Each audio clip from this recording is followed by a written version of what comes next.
انسانیت کی تاریخ میں کچھ کہانیاں ایسی ہیں جو وقت کے ساتھ دھندلی نہیں پڑتی بلکہ اور گہری ہوتی جاتی ہیں۔ ایک ایسی ہی کہانی ایک مقدس مرکز یعنی خانہ کعبہ کی ہے، جو صرف پتھر کی عمارت نہیں بلکہ ایمان کا محور رہی ہے۔ آج ہم اسی سلسلے کو سمجھنے کی کوشش کریں گے جو حضرت آدم سے شروع ہوا، حضرت ابراہیم کے ہاتھوں پروان چڑھا اور پھر حضرت محمد صلی اللہ علیہ وآلہ وسلم پر مکمل ہوا۔ اور یہ نکتہ بہت اہم ہے کہ یہ الگ الگ کہانیاں نہیں ہیں، یہ ایک ہی خدائی پیغام کی کڑیاں ہیں جو ایک دوسرے سے جڑی ہوئی ہیں۔ ہر نبی نے آپ دیکھیں آنے والے کی راہ ہموار کی، اور اس پوری زنجیر کا مقصد انسانیت کو ایک ہی مرکز یعنی توحید سے جوڑنا تھا۔ تو آئیے اس کہانی کا آغاز وہیں سے کرتے ہیں جہاں سے انسانیت کا آغاز ہوا، یعنی حضرت آدم جو پہلے انسان اور پہلے نبی تھے۔ انہوں نے ہی اللہ کے حکم سے عبادت کے لیے زمین پر پہلا گھر تعمیر کیا۔ یہ جگہ مکے کی وادی تھی، لیکن وقت گزرتا گیا اور حضرت نوح کے دور کے عظیم سیلاب کے بعد وہ بنیادیں کہیں گم ہو گئیں۔ بالکل، صدیاں بیت گئیں۔ پھر اللہ نے حضرت ابراہیم کو حکم دیا کہ وہ اپنے بیٹے اسماعیل کے ساتھ اسی جگہ جائیں اور انہی پرانی بنیادوں پر کعبہ کو دوبارہ تعمیر کریں۔ یہ صرف ایک تعمیراتی منصوبہ نہیں تھا، یہ ایک عہد کی تجدید تھی۔ جب وہ دیواریں اٹھا رہے تھے تو ان کی دعا قرآن میں بھی محفوظ ہے، اے ہمارے رب ہم سے یہ قبول فرما۔ وہ ایک ایسے مرکز کی بنیاد رکھ رہی تھیں جہاں سے توحید کی دعوت نے پوری دنیا میں پھیلنا تھا۔ لیکن تاریخ ہمیں یہ بھی بتاتی ہے کہ خالص ترین پیغام بھی وقت کے ساتھ آلودہ ہو جاتا ہے۔ کچھ نسلوں کے بعد ہی لوگوں نے حضرت ابراہیم کی تعلیمات کو بھلا دیا، اور جس گھر کو صرف ایک خدا کی عبادت کے لیے بنایا گیا تھا وہ 360 بتوں کا مرکز بن گیا۔ یہ تو روحانی طور پر ایک بہت بڑا زوال تھا۔ جی، اور یہیں پر انبیاء کے شجرے کو سمجھنا دلچسپ ہو جاتا ہے۔ حضرت ابراہیم کی نسل دو بڑی شاخوں میں بٹی۔ ایک بیٹے حضرت اسحاق کی نسل سے بنی اسرائیل کے تمام عظیم انبیاء آئے، حضرت یعقوب، یوسف، موسیٰ، داؤد، سلیمان اور حضرت عیسیٰ۔ جبکہ دوسرے بیٹے حضرت اسماعیل کی نسل سے عرب آباد ہوئے، اور بالآخر اسی نسل سے آخری نبی محمد صلی اللہ علیہ وسلم کی آمد ہوئی۔ تو یہ ایک ہی درخت کی دو شاخیں ہیں جن کی جڑ ایک ہی پیغام سے جڑی ہے۔ تو 6 صدی عیسوی تک آتے آتے مکہ ایک بڑا تجارتی مرکز تو بن چکا تھا، لیکن روحانی طور پر مکمل طور پر شرک میں ڈوبا ہوا تھا۔ اسی ماحول میں وہ مشہور واقعہ پیش آیا جسے عام الفیل یعنی ہاتھیوں کا سال کہا جاتا ہے۔ یہ کیا قصہ تھا؟ یمن کے عیسائی حکمران ابرہہ نے صنعا میں ایک بہت بڑا گرجا گھر بنایا تھا۔ اس کا مقصد یہ تھا کہ عرب کعبہ کے بجائے وہاں حج کے لیے آئیں۔ جب اس کی یہ کوشش ناکام ہوئی تو اس نے حسد اور غصے میں آ کر کعبہ کو تباہ کرنے کا فیصلہ کیا۔ وہ ہاتھیوں سمیت ایک بہت بڑی فوج لے کر مکہ کی طرف بڑھا، جسے اس وقت کی سب سے بڑی طاقت سمجھا جاتا تھا۔ تو مکہ والوں نے ان کے پاس تو اتنی طاقت نہیں تھی، انہوں نے اس کا مقابلہ کیسے کیا؟ انہوں نے مقابلہ کیا ہی نہیں، وہ بالکل بے بس تھے۔ مکہ کے سردار عبد المطلب نے صرف اتنا کہا کہ اس گھر کا ایک مالک ہے اور وہ خود اس کی حفاظت کرے گا، اور پھر کچھ ایسا ہوا جس کی کسی کو امید نہیں تھی، ایک بالکل ناقابل یقین معجزہ۔ جب ابرہہ کی فوج نے آگے بڑھنے کی کوشش کی تو اس کا سب سے بڑا ہاتھی بیٹھ گیا، اور اس نے کعبہ کی طرف جانے سے انکار کر دیا، ایک قدم بھی اٹھانے سے انکار کر دیا۔ یہ تو حیران کن بات ہے، لیکن اس سے پوری فوج کیسے تباہ ہوئی؟ اس کے بعد آسمان پر پرندوں کے غول نمودار ہوئے، جن کے پنجوں اور چونچ میں چھوٹی چھوٹی کنکریاں تھیں۔ انہوں نے وہ کنکریاں فوج پر برسانا شروع کیں، اور دیکھتے ہی دیکھتے پوری فوج نیست و نابود ہو گئی۔ یہ واقعہ اتنا بڑا تھا کہ عربوں نے اس سال سے اپنا کیلنڈر شروع کر دیا۔ یہاں ایک دلچسپ سوال پیدا ہوتا ہے، مکہ کے مشرکین نے اس واقعے کو کیسے دیکھا ہوگا؟ کیا انہوں نے یہ سمجھا کہ ان کے بتوں لات اور عزا نے کعبہ کو بچایا ہے؟ یہ تو ایک طرح کی ستم ظریفی ہے۔ بالکل، آپ نے بہت اہم نقطہ اٹھایا ہے۔ انہوں نے یقیناً اسے اپنی مقدس سرزمین اور شاید اپنے معبودوں کی کرامت سمجھا ہوگا۔ وہ اس واقعے کے پیچھے اصل خدائی پیغام کو سمجھنے سے قاصر رہے، جو یہ تھا کہ اس گھر کو ایک بہت بڑے مقصد کے لیے بچایا جا رہا تھا۔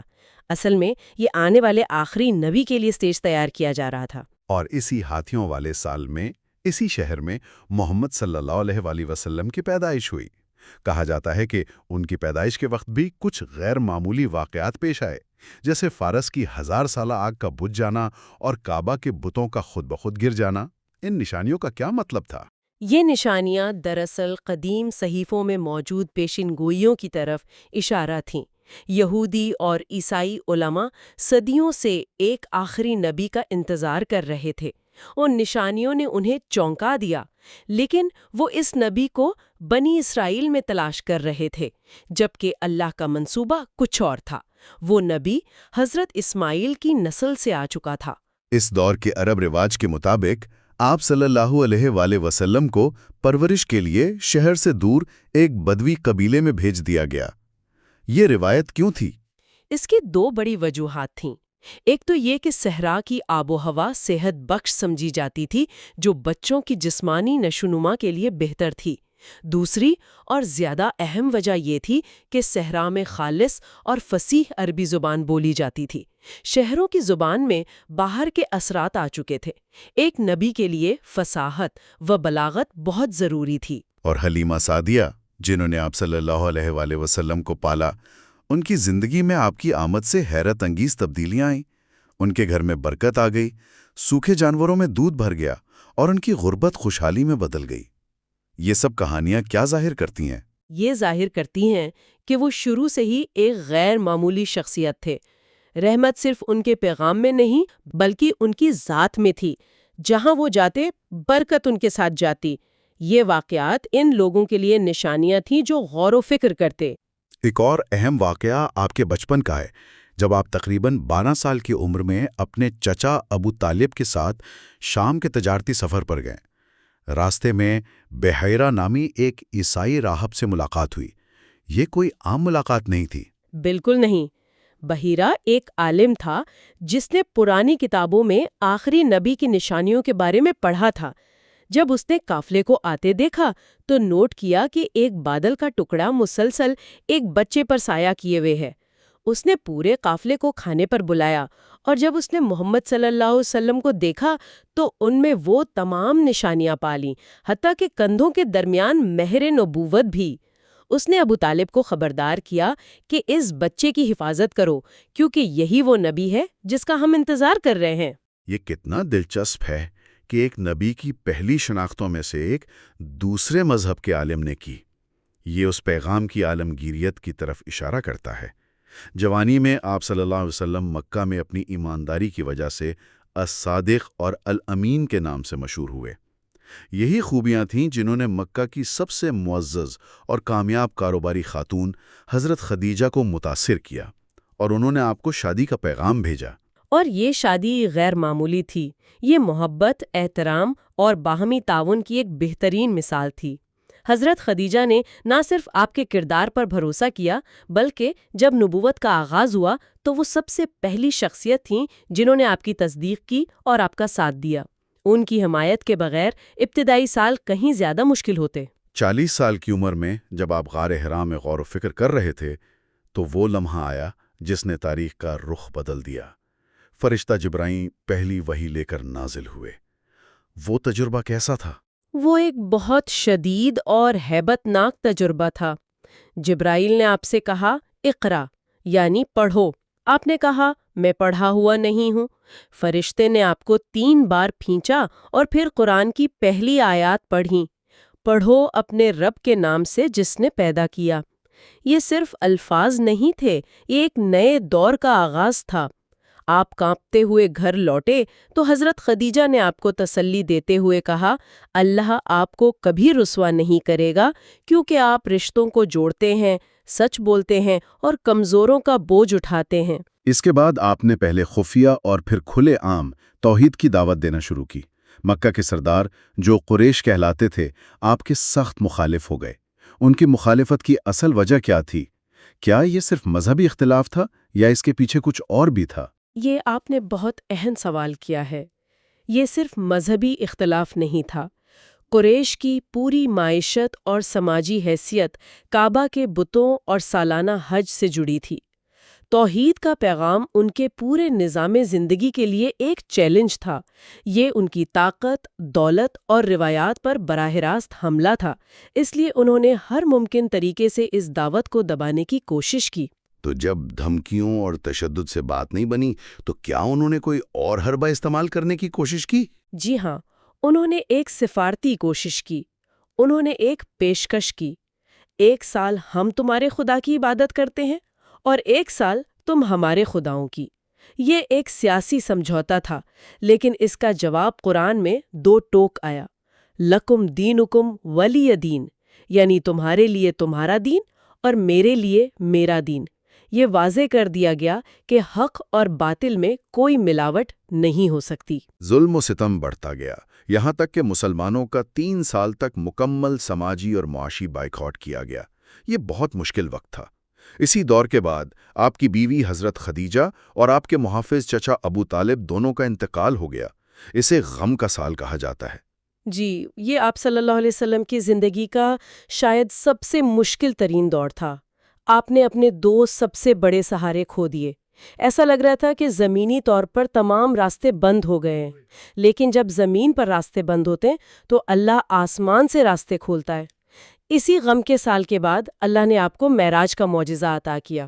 اسراء اور معراج کا سفر، یہ ایک رات میں مکہ سے یروشلم اور پھر 7 آسمانوں کا سفر تھا۔ اس کا کیا مقصد تھا؟ اس کے کئی گہرے مقاصد تھے۔ پہلا، یروشلم میں تمام پچھلے انبیاء کی امامت کروا کر یہ واضح کر دیا گیا کہ آپ صلی اللہ علیہ وسلم ان سب کے پیغام کے وارث اور تکمیل کرنے والے ہیں۔ دوسرا، آسمانوں کا سفر آپ کو تسلی دینے اور یہ دکھانے کے لیے تھا کہ کائنات کتنی وسیع ہے اور اللہ کی طاقت کتنی عظیم ہے۔ اور تیسرا، اسی سفر میں امت کے لیے 5 وقت کی نماز کا تحفہ دیا گیا، جو مومن کی معراج ہے۔ مکہ میں حالات اب اس نہج پر پہنچ چکے تھے کہ قریش نے آپ صلی اللہ علیہ وسلم کو قتل کرنے کا منصوبہ بنا لیا۔ اس کے بعد ہجرت کا حکم آیا، یعنی مکہ سے مدینہ کی طرف نقل مکانی۔ جی، اور اس ہجرت میں بھی اللہ کی مدد کے نشانات تھے۔ جب دشمن آپ کے گھر کے باہر کھڑے تھے، آپ ان کے سامنے سے نکل گئے اور انہیں نظر نہیں آئے۔ جب وہ آپ کا پیچھا کرتے ہوئے غار ثور تک پہنچ گئے تو غار کے منہ پر مکڑی کا جالا اور کبوتری کے انڈے دیکھ کر واپس لوٹ گئے۔ انہوں نے سوچا کہ یہاں کون ہو سکتا ہے؟ اللہ نے اپنے نبی کی حفاظت ایک کمزور جالے سے کی۔ مدینہ پہنچنے پر آپ کا شاندار استقبال ہوا۔ یہ اسلامی تاریخ کا ایک نیا باب تھا۔ جی، مدینہ میں آپ نے ایک مسجد کی بنیاد رکھی اور ایک اسلامی معاشرے کی تشکیل شروع کی۔ لیکن قریش کی دشمنی ختم نہیں ہوئی۔ نہیں، بلکہ اب وہ مسلح تصادم کی شکل اختیار کر گئے۔ مدینہ میں مسلمانوں کو اپنے دفاع کی اجازت ملی۔ بدر کی جنگ میں 313 نہتے مسلمان 1000 کے لشکر پر غالب آئے۔ یہ محض فوجی حکمت عملی نہیں تھی، یہ اللہ کی مدد کا کھلا ثبوت تھا۔ لیکن اگلی جنگ احد میں ایک چھوٹی سی غلطی کی وجہ سے مسلمانوں کو نقصان اٹھانا پڑا، جس سے یہ سبق ملا کہ اللہ کی مدد کے ساتھ ساتھ نظم و ضبط اور اطاعت بھی ضروری ہے۔ ان جنگوں کے دوران آپ صلی اللہ علیہ وآلہ وسلم نے جنگ کے کچھ اصول بھی قائم کیے جو اس وقت کی دنیا کے لیے بالکل نئے تھے۔ جی، یہ بہت اہم ہے۔ آپ نے حکم دیا کہ عورتوں، بچوں، بوڑھوں اور مذہبی پیشواؤں کو قتل نہ کیا جائے، فصلوں اور درختوں کو نہ کاٹا جائے اور عبادت گاہوں کو نقصان نہ پہنچایا جائے۔ یہ جنگ میں بھی انسانیت اور رحم کے اصول تھے۔ ہجرت کے 6 سال حدیبیہ کا معاہدہ ہوا۔ بظاہر یہ مسلمانوں کے لیے ایک ناکامی تھی کیونکہ انہیں عمرہ کیے بغیر واپس جانا پڑا، لیکن اسے قرآن نے کھلی فتح قرار دیا۔ ایسا کیوں؟ یہ ایک سیاسی اور اسٹریٹجک شاہکار تھا۔ اس معاہدے کے ذریعے قریش نے پہلی بار مسلمانوں کو ایک برابر کی سیاسی قوت تسلیم کیا۔ جنگ بندی کی وجہ سے دعوت اسلام کے لیے پرامن ماحول ملا۔ لوگ اب مسلمانوں سے براہ راست مل سکتے تھے اور اسلام کو سمجھ سکتے تھے۔ نتیجہ یہ نکلا کہ اگلے 2 سالوں میں اتنے لوگ مسلمان ہوئے جتنے پچھلے 19 سالوں میں نہیں ہوئے تھے۔ یہ تلوار کی نہیں بلکہ نظریے کی فتح تھی۔ اور جب قریش نے یہ معاہدہ توڑا تو آپ صلی اللہ علیہ وآلہ وسلم 10,000 کے لشکر کے ساتھ مکہ کی طرف روانہ ہوئے۔ یہ فتح مکہ کا دن تھا۔ یہ منظر کیسا تھا؟ یہ تاریخ کی سب سے غیر معمولی فتح تھی۔ کوئی خون ریزی نہیں ہوئی، کوئی انتقام نہیں لیا گیا۔ آپ صلی اللہ علیہ وآلہ وسلم شہر میں ایک فاتح کی طرح نہیں بلکہ سر جھکائے ہوئے عاجزی کے ساتھ داخل ہوئیں۔ آپ سیدھے کعبہ گئیں اور وہاں موجود 360 بتوں کو گراتے ہوئے فرمایا، حق آ گیا اور باطل مٹ گیا، اور باطل مٹنے ہی کے لیے ہے۔ یہ منظر تو کعبہ کی اصل روح کی بحالی تھی۔ جس مقصد کے لیے حضرت ابراہیم نے اسے بنایا تھا وہ آج پورا ہو رہا تھا۔ بالکل، یہ صرف ایک جنگ جیتنا نہیں تھا، یہ اس گھر کو اس کی اصل حالت میں بحال کرنا تھا۔ اس کے بعد آپ نے ان تمام لوگوں کو جمع کیا جنہوں نے 21 سال تک آپ پر ظلم کیا تھا، آپ کو اور آپ کے ساتھیوں کو قتل کرنے کی کوشش کی تھی، اور ان سے پوچھا، آج تم مجھ سے کیا توقع رکھتے ہو؟ جب وہ خوف سے خاموش تھے تو آپ نے فرمایا، جاؤ تم سب آزاد ہو۔ یہ طاقت کے عروج پر رحم اور معافی کی سب سے بڑی مثال ہے۔ اپنی زندگی کے آخری سال میں آپ نے آخری حج ادا کیا، جہاں آپ نے عرفات کے میدان میں اپنا مشہور خطبہ دیا۔ اس خطبے کی کیا اہمیت ہے؟ وہ خطبہ انسانی حقوق کا پہلا عالمی منشور تھا۔ اس میں آپ نے نسل پرستی کا خاتمہ کرتے ہوئے فرمایا کہ کسی گورے کو کالے پر اور عربی کو اجمی پر کوئی فضیلت نہیں سوائے تقویٰ کے۔ آپ نے عورتوں کے حقوق، معاشی انصاف اور انسانی جان کی حرمت پر زور دیا۔ آپ نے فرمایا کہ میں تمہارے درمیان 2 چیزیں چھوڑ کر جا رہا ہوں، اللہ کی کتاب اور میری سنت، جب تک تم انہیں تھامے رہو گے گمراہ نہیں ہوگے۔ اور اسی دن قرآن کی آخری آیت نازل ہوئی، آج میں نے تمہارے لیے تمہارا دین مکمل کر دیا اور تم پر اپنی نعمت تمام کر دی۔ پیغام مکمل ہو چکا تھا۔ جی، وہ سلسلہ جو حضرت آدم سے شروع ہوا تھا اب اپنی آخری کڑی محمد صلی اللہ علیہ وسلم پر پہنچ کر مکمل ہو گیا تھا۔ نبوت کا مشن اپنی تکمیل کو پہنچ گیا، اور وہ پیغام اپنی حتمی اور محفوظ شکل میں قیامت تک آنے والی انسانیت کے لیے چھوڑ دیا گیا۔ مدینہ واپسی کے کچھ عرصے بعد آپ صلی اللہ علیہ وآلہ وسلم اس دنیا سے رخصت ہو گئے۔ آپ نے اپنے پیچھے کوئی ذاتی جائیداد یا سلطنت نہیں چھوڑی، بلکہ ایک نظریہ، ایک کتاب اور ایک امت چھوڑی جو آج دنیا بھر میں موجود ہے۔ اور یہ اس بات کی گواہی ہے کہ اصل میراث نظریات کی ہوتی ہے، مال و دولت کی نہیں۔ وہ پیغام آج بھی زندہ ہے، اور ان کی زندگی آج بھی کروڑوں انسانوں کے لیے مشعل راہ ہے۔ یہ پوری داستان اس بات پر زور دیتی ہے کہ آدم سے لے کر عیسیٰ اور محمد صلی اللہ علیہ وسلم تک ہر نبی نے ایک ہی پیغام کی بنیاد رکھی۔